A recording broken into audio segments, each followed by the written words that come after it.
Hey everyone, welcome back to Smart for Home. Today, we're going to tackle a common issue with Sanyo TVs, the snowy or snowflake screen problem. If you're seeing a snowy screen instead of your favorite shows, don't worry, we've got you covered. Stick around as we walk you through some simple steps to fix this issue. Step 1. Check connections. The first thing you'll want to do is check all the connections.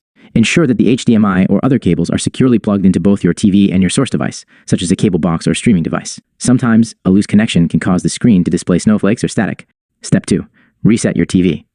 If the connections seem fine, the next step is to reset your Sanyo TV. To do this, simply power off your TV and unplug it from the power outlet. Wait for about 1 to 2 minutes to allow any residual power to drain.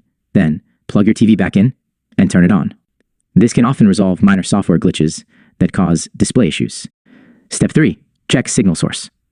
Another common culprit for a snowy screen is the signal source itself. Make sure that the device you're using to provide the signal, like a cable box or gaming console, is powered on and functioning correctly. You can also try switching to a different input source on your TV to see if the issue persists.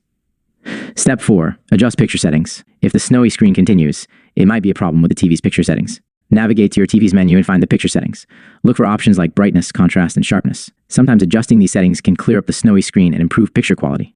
Step 5. Update firmware. Lastly, check if there are any firmware updates available for your Sanyo TV. Manufacturers often release updates to fix bugs and improve performance. You can usually find the option to update firmware in the settings menu of your TV. Follow the on-screen instructions to download and install any available updates. Conclusion. And there you have it. By following these steps, you should be able to fix the snowy screen issue on your Sanyo TV. If you've tried everything and the problem persists, it might be time to contact Sanyo customer support for further assistance. Thanks for watching, and see you next time.